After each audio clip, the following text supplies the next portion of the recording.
ఏం యాక్టింగ్ యమజ, అద్దరగొట్టేశావు. పాపం కావేరి నీ దగ్గర రివర్స్ డ్రామా ఆడదామనుకుంది. నీ దగ్గర మంచిగా ఉంటూ నిజాలు బయట పెడదామనుకుంది. నువ్విచ్చిన కోటింగ్కి తోక ముడుచుకుంది. ఇప్పుడు నిజం చెప్పాలా? కావేరి నిజాలు బయట పెడుతున్నప్పుడు నువ్వు భయపడ్డావు కదూ? భయపడ్డ మాట నిజమే, కాని మనసులో ఎక్కడో నువ్వేదో గేమ్ ఆడతావన్నా హోప్ ఉంది. అందుకే భయపడకుండా నిలబడ్డాను. కాకపోతే శివ రాంబాబుని తీసుకొచ్చినప్పుడు మాత్రం మన పని అయిపోయింది అనుకున్నాను. జీవితాంతం జైల్లో ఉండాలి అని అనుకున్నాను.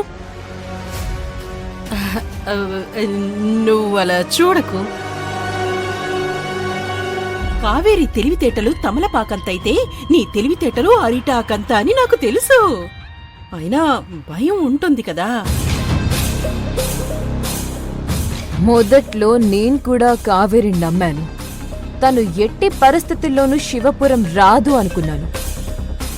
కానీ తను ఎప్పుడైతే వచ్చిందో అప్పుడే నాకు డౌట్ వచ్చింది. తరువాత రుక్మిణి ఫోన్ చేసి నిజం తెలిసిపోయింది కావేరి అనగానే అనుమానం రెట్టింపైంది. ఆ రోజు రాంబాబు ఫోన్ చేశాడు. నేను లిఫ్ట్ చేసే లోపే కట్ అయింది. మళ్ళీ నేను ఫోన్ చేస్తే స్విచ్ ఆఫ్ వచ్చినప్పుడే నేను కన్ఫర్మ్ అయిపోయాను. కావేరి డ్రామాని తిప్పి కొట్టాలని డిసైడ్ అయ్యాను. అదంతా సరే, నీ కడుపులో అసలు పెట్టే లేదు కదా, అపార్షన్ అవడం ఏంటి? ఓ అదా, నన్ను నేను ఎంత సమర్థించుకున్నా మనసులో కాస్త టెన్షన్ గానే అనిపించింది. కానీ ఎప్పుడైతే కావేరి నన్ను కొట్టిందో ఆ స్పాట్లోనే నాకు ఒక ఆలోచన వచ్చింది. వెళ్ళి కుండల మీద పడ్డాను. అబోర్షన్ అయినట్టుగా యాక్ట్ చేశాను. మరి డాక్టర్ సంగతి ఏంటి? అయ్యో, అలా ప్రతి మనిషికి ఒక వీక్నెస్ ఉంటుంది. ఆ డాక్టర్ వీక్నెస్ డబ్బు అని కనిపెట్టాను. ఒక చెక్ తీసి ఆ డాక్టర్ ముఖాన కొట్టాను.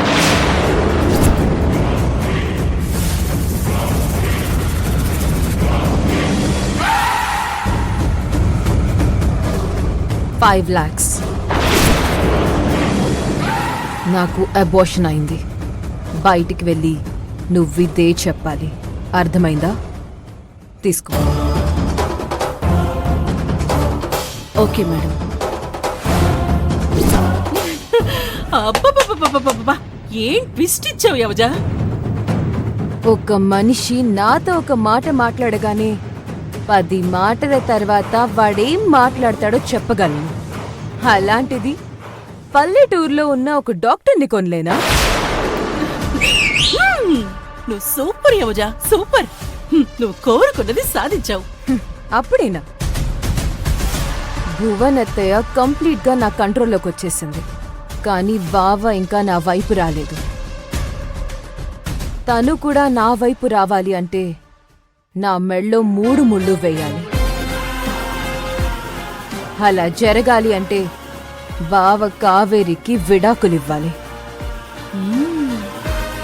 నెక్స్ట్ నేను చెయ్యబోయే పని అదే. బావ కావేరికి విడాకులిచ్చేలా చేస్తాను. అర్జున్ బావని పెళ్లి చేసుకుని